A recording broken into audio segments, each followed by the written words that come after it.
adik-adik semua, selamat pagi untuk kita semua. Perkenalkan, nama saya Nuning Rahayu dari pengawas sekolah. Saya hanya ingin bertanya satu hal konkret. Ini penelitian yang dilakukan oleh kakak-kakak SMA ini ke SMP. Lalu kira-kira langkah konkret apa yang sudah kakak-kakak lakukan untuk mengatasi bullying ini selain menghadirkan narasumber yang berkompeten? Langkah konkret saja, itu saja saya kembalikan. Terima kasih atas pertanyaan yang telah dikemukakan. Waktu berikutnya saya berikan pertanyaan selanjutnya. Jadi terima kasih atas waktu dan kesempatan. Perkenalkan, nama saya Flora Aminalita dari SMA Negeri Gaborong. Jadi saya juga tertarik dengan topik diskusi pada hari ini. Sebelumnya seperti yang sudah diketahui bahwa tindakan verbal bullying dapat diartikan sebagai tindakan menuduh orang lain dengan menggunakan kata-kata.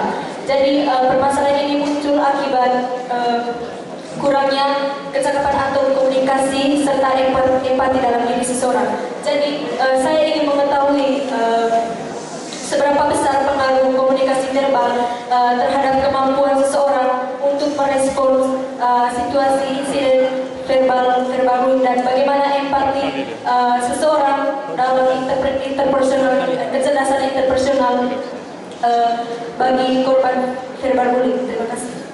Mohon maaf kepada penanya, mungkin pertanyaan bisa diulang.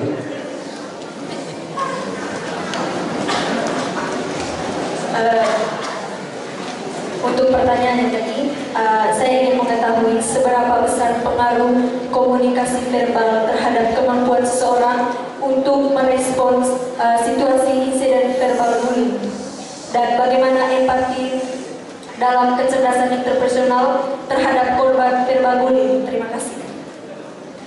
Terima kasih atas pertanyaan yang telah diajukan. Waktu berikutnya saya berikan pertanyaan selanjutnya. Selamat siang untuk kita semua. Sebelumnya perkenalkan, nama lengkap saya Gabriela Tiffany Role, biasa disapa Tiffany. Saya siswi kelas 9 dari SMP Negeri 12 Kota Kompak. Baik, di pertanyaan kali ini saya ingin bertanya, bagaimanakah cara kita, atau bagaimanakah cara dari kakak-kakak pendapatnya, bagaimana cara kita mengetahui ciri-ciri orang yang memiliki kecerdasan interpersonal dan jelaskan tentang etika sosial.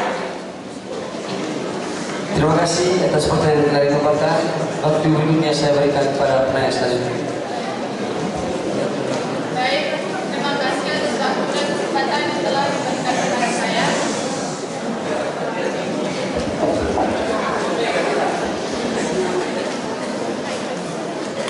Saya memperkenalkan, nama saya Adriani Lugana Danu.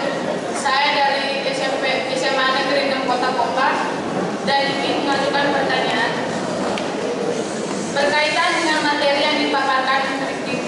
Menurut kami adalah suatu tindakan dalam berpendapat yang bertujuan untuk mengubah suatu hal yang dianggap sebagai solusi atau masukan. Jadi, bisakah kelompok jelaskan lebih lanjut mengkritik dalam hal bullying? Terima kasih atas pertanyaannya. Waktu berikutnya saya berikan pertanyaan selanjutnya. Baik, terima kasih atas waktu dan kesempatannya. Saya Elvi Sardono dari kelas 12 IPA SMA Sunari Biosdot Pisau. Jadi saya ingin menanggapi jawaban dari kelompok tadi terkait dengan pertanyaan Tino tadi, bahwa kelompok menjawab bahwa itu termasuk dalam bully karena di dalam itu ada indikator, ada kisi-kisi dalam itu meremehkan. Jadi teman-teman di sini itu mengabaikan bagaimana perasaan si korban, dia merasa tertindas, tersinggung atau bagaimana. Jadi intinya teman-teman tadi mengabaikan. Jadi pertanyaan saya, apakah masih layak disebut bully ketika ini masih melibatkan kedua belah pihak, tapi hanya ada satu pihak yang aktif? Sekian dan terima kasih. Terima kasih atas pertanyaan yang telah diajukan oleh para penanya. Kesempatan berikutnya saya berikan para pemateri untuk menjawab pertanyaan yang telah dipaparkan. Waktu dan tempat saya persilakan. Terima kasih untuk waktu dan kesempatan yang telah diberikan kepada kami. Dan saya akan menjawab pertanyaan dari ini. Langkah konkret yang kami ambil untuk meminimalisir verbal bullying yang terjadi di SMPS Sunari Isom.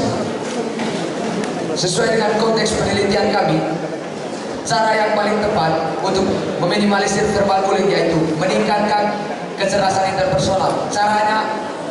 Cara konkretnya yaitu salah satunya adalah bermain peran. Di dalam bermain peran ini, indikator yang akan dicapai dalam bermain peran ini akan tingkat tingginya kecerdasan interpersonal, yaitu memahami situasi sosial dan berkomunikasi dengan baik dengan orang yang sedang bersama kita dalam bermain peran tersebut. Di mana di situ nanti kita punya kecerdasan interpersonal akan tinggi. Secara bersama juga kita meminimalisir perilaku verbal bullying di antara kita. Terima kasih. Terima kasih atas jawaban diberikan oleh pemateri. Semoga cukup jelas untuk penaik. Mungkin ada tambahan dari para pemateri. Waktu dan tempat saya persilakan. Terima kasih atas kesempatan yang diberikan oleh moderator. Tadi saya ingin menambahkan jawaban dari pemateri sebelumnya. Dari langkah konkret untuk bisa meminimalisir perilaku verbal bullying. Tadi seperti yang saya simpulkan pada penutup tadi, kecerdasan interpersonal mencakup kemampuan untuk berinteraksi dengan baik, berkomunikasi dengan baik. Itu salah satu contoh untuk kesimpulan yang bisa kami ambil. Dari bagaimana dengan langkah solusi untuk bisa mengatasi verbal bullying. Dari langkah konkret dari kami yaitu bagaimana kita bisa menjalin komunikasi atau interaksi yang baik dengan sesama, dengan tidak mengeluarkan kata-kata yang dapat menyinggung perasaan orang lain seperti yang ada pada kisi-kisi. Misalnya merendahkan orang lain, mempermalukan orang lain, mengkritik, menghina, dan yang dapat meremeh, yang dapat berpengaruh bagi kondisi psikologi dari si korban. Sekian tambahan dari saya. Terima kasih. Terima kasih atas tambahan yang diberikan oleh materi. Mungkin masih ada lagi tambahan dari para materi. Sebelum kita beralih pada pertanyaan berikutnya, saya mohon para hadirin sekalian untuk tetap menjaga ketenangan dan menciptakan situasi yang kondusif agar proses diskusi kita dapat berjalan dengan baik. Kesempatan berikutnya saya berikan kepada para pemateri untuk menjawab pertanyaan berikutnya.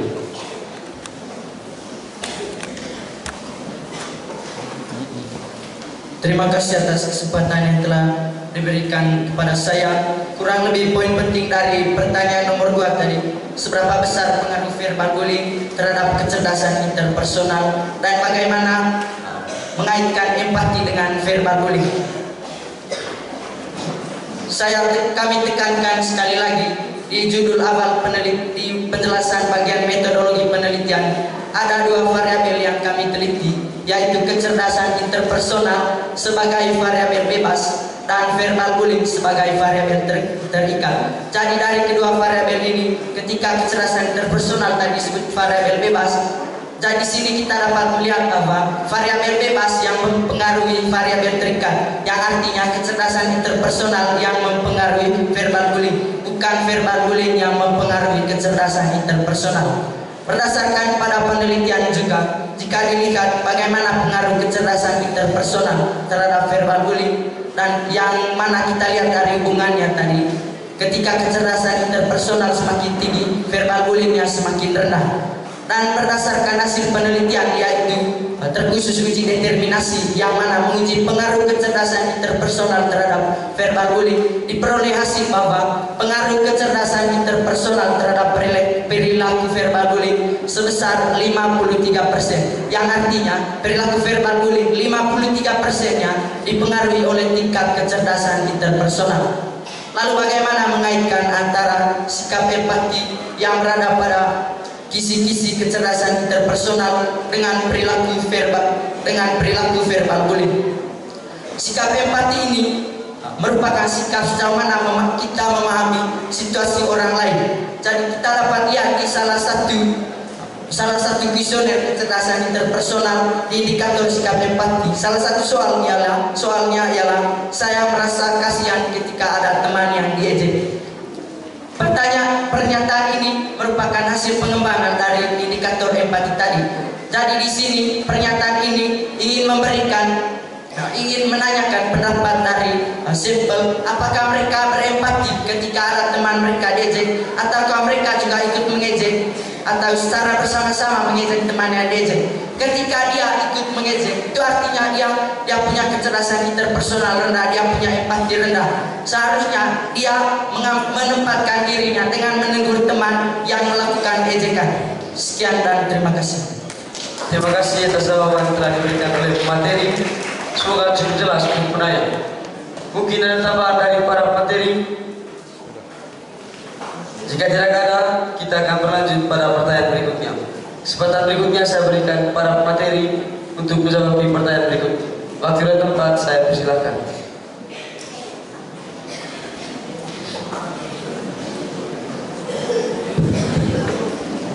Baik, saya akan menjawab pertanyaan nomor 3.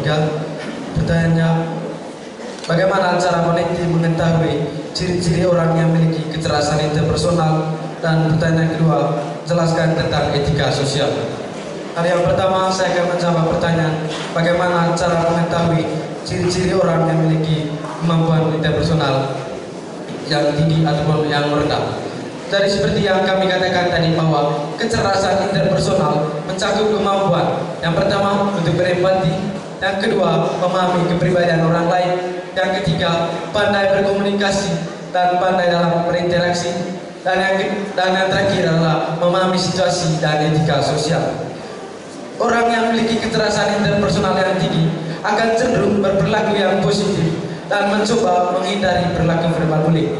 Sebaliknya, orang yang memiliki kecerdasan interpersonal rendah akan cenderung berperilaku yang negatif dan pasti terlibat dalam perilaku verbal bullying. Jadi saya akan menjawab pertanyaan kedua, jelaskan tentang etika sosial.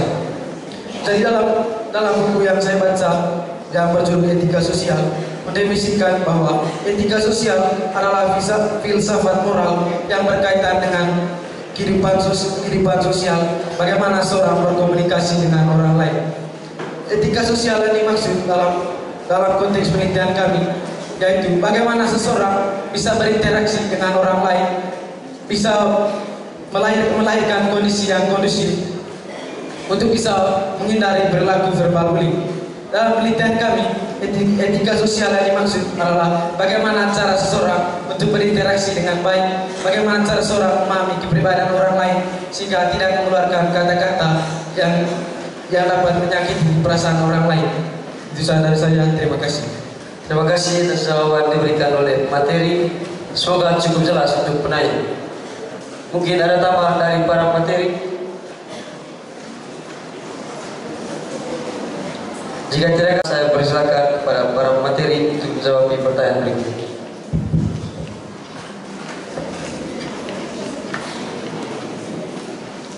Terima kasih atas waktunya.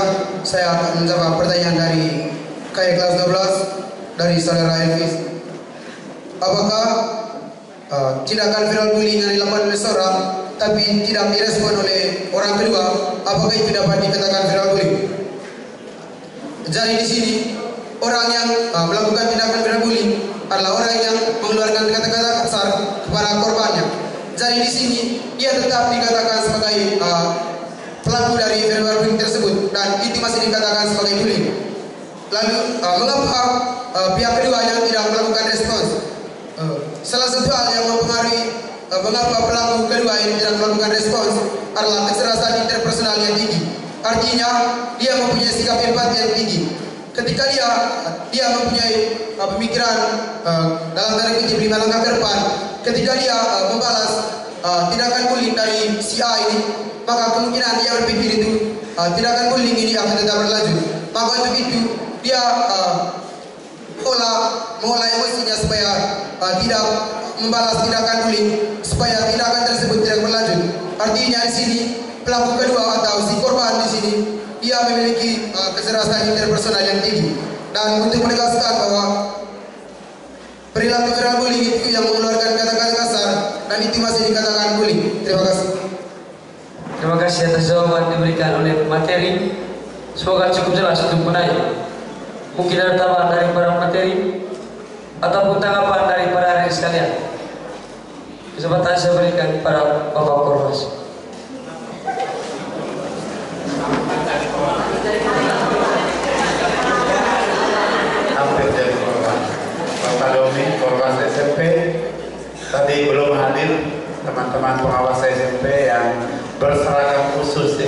Tadi saya mau pakai seragam ini juga, tapi karena aturan kami harus pakai baju ini hari Senin, jadi saya takut melanggar. Baik, sepertinya teman-teman dari kelas 12 tadi sangat mempersoalkan tentang internal jokes. Terus ada hal-hal yang menurut mereka bukan verbal bullying, tetapi pemateri belum bisa menjawab secara memuaskan bagi mereka ya, terutama Aditino dan yang terakhir tadi.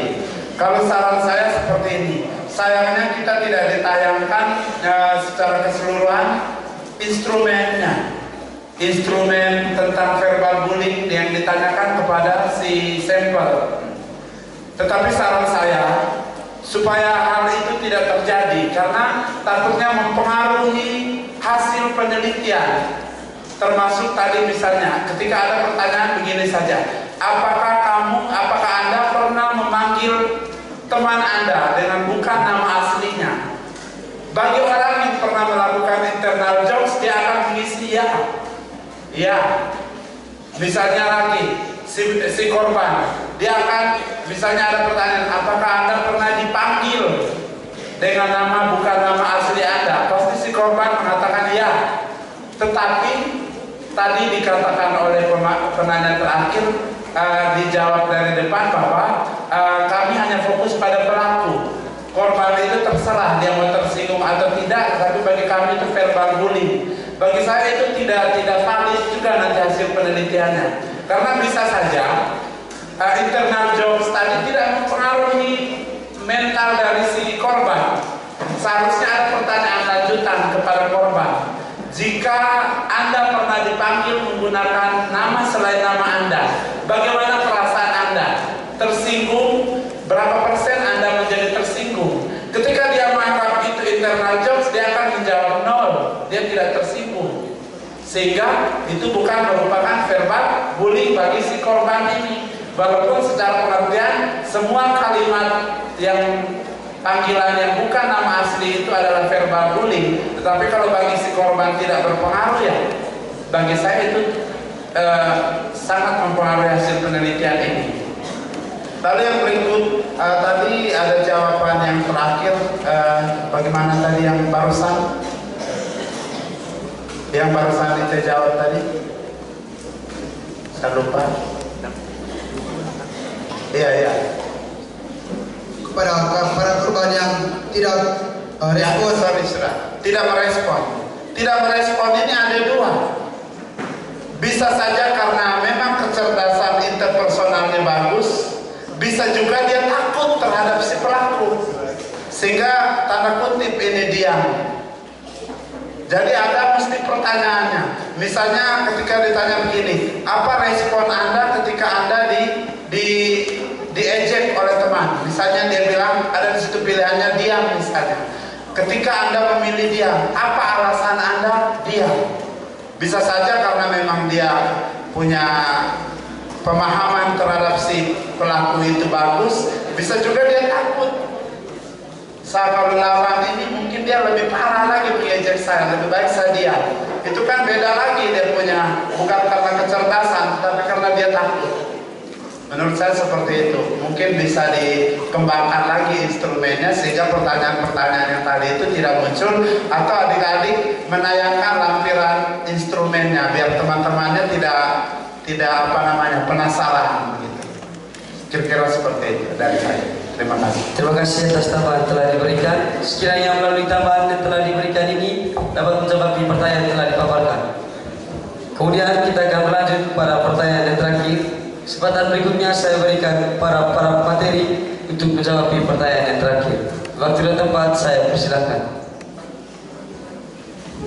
Terima kasih atas kesempatannya. Poin penting dari pertanyaan tadi dari saudara dari SMP 12 jelaskan lebih lanjut mengenai indikator mengkritik pada verbal bullying. Mengkritik pada verbal bullying konteksnya konteks mengkritik dalam verbal bullying ini saya gambarkan melalui contoh seperti ini. Ketika misalnya dalam situasi dalam kelas, situasi pembelajaran di dalam kelas, dilakukan proses presentasi materi atau lakukan proses penjelasan. Terkadang orang yang melakukan presentasi melakukan suatu kesalahan dan guru memberikan koreksi, teman-teman yang memberikan respon atau mengungkapkan kata-kata yang sifatnya menurunkan mental dari teman yang melakukan presentasi tadi. Mereka bukannya memberikan kritik yang membangun dengan cara yang sopan, akan tetapi memberikan kata-kata yang sifatnya mematikan mental dari teman mereka yang melakukan presentasi dalam kelas. Jadi konteks mengkritik di sini mereka melumpuhkan mental dari teman mereka, bukannya mereka memberikan saran yang sifatnya membangun dan sopan, yang mana tidak menyinggung atau tidak mematikan mental dari teman mereka. Sekian dari saya, terima kasih. Terima kasih atas jawaban yang diberikan oleh materi, semoga cukup jelas untuk penanya. Mungkin ada tambahan dari para materi, mungkin ada tanggapan dari para hadirin sekalian. Kesempatan berikutnya saya berikan para siswa kelas 12 SMA Sunari.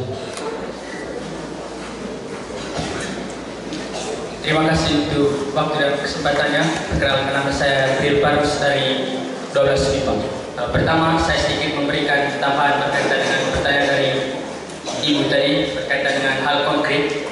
Kalau tentang hal konkret, kami dari SMA ada kebijakan bahwa per 3 hari ada sekitar 5 orang anak SMA untuk mendampingi adik-adik SMP untuk makan di kamar makan. Sehingga itu adalah konkret bagaimana kami menebarkan hal baik kemudian mengurangi berkaitan dengan verbal bullying. Lalu juga pertanyaan saya tadi masih berkaitan dengan apa yang dipresentasikan oleh teman-teman. Saya cukup bingung ada dari pembagian bagaimana verbal bullying itu dilakukan selalu, sering, dan kadang-kadang. Kebingungan saya ini, yang selalu ini, apakah dalam setiap komunikasi selalu membuli? Apakah bulinya per menit? Apakah setiap menit? Kemudian yang sering, apakah dalam 1 jam 1 kali bully? Atau bagaimana? Saya berbicara soal kuantitatif. Terima kasih. Terima kasih atas tanggapan yang diberikan oleh para hadirin. Waktu berikutnya saya berikan kepada para pemateri untuk menjawab tanggapan yang telah dipaparkan. Waktu dan tempat saya persilakan. Terima kasih, saya ingin menanggapi pertanyaan dari Kaibril tadi tentang kuantitatif dari kategori yang sudah kami jelaskan. Ketika seseorang itu berada pada kategori selalu, itu menandakan bahwa di setiap mereka melakukan interaksi, pasti orang tersebut melakukan verbal bullying. Kemudian pada kategori sering, dari kategori sering ini, di setiap mereka melakukan interaksi, ada yang dia melakukan verbal bullying, tapi tidak setiap interaksi. Namun misalnya ada 4 kali interaksi, pertama dia melakukan verbal bullying, lalu yang kedua dia tidak, lalu yang berikutnya dia melakukan verbal bullying lagi, lalu yang dia tidak melakukan verbal bullying lagi. Lalu yang kategori kadang-kadang itu artinya itu dia tidak terlalu intens melakukan verbal bullying, dia hanya sesekali dia melakukan verbal bullying dalam berinteraksi dengan sesamanya. Terima kasih atas jawaban diberikan oleh materi, semoga cukup jelas untuk penanya. Mungkin ada tambahan dari para materi. Sekiranya melalui proses webinar kita pada pagi hari ini, kita dapat menambah pengetahuan kita mengenai hubungan kekerasan interpersonal dan verbal bullying. Di akhir sesi diskusi ini, saya ingin merangkum hasil proses diskusi kita pada pagi hari ini. Kedekatan dalam suatu hubungan tanpa keharmonisan adalah sebuah sia-sia. Kita sebagai civitas akademika harus meningkatkan rasa peka dan rasa solidaritas kita terhadap sesama agar tindak verbal bullying dapat diminimalisir sehingga terciptanya hubungan yang positif dan harmonis. Terima kasih saya ucapkan kepada para peserta yang telah berpartisipasi aktif dalam proses webinar kita pada pagi hari ini. Untuk menutup proses webinar kita pada pagi hari ini, izinkan saya membacakan satu buah pantun. Untuk sebelum itu saya ingin menyapa para hadirin sekalian. Selamat pagi. Kurang keras. Selamat pagi. Diharapkan para hadirin sekalian menjawab cakep ketika saya membacakan pantun ini. Pergi ke pasar untuk beli tas. Pulangnya tidak lupa beli kertas. Teguhkan solidaritas. Tingkatkan persatuan tanpa batas. Saya sebagai moderator, mohon maaf atas segala kekurangan dan kesalahan yang telah dilakukan dalam proses diskusi ini. Atas perhatiannya saya ucapkan sekian dan terima kasih.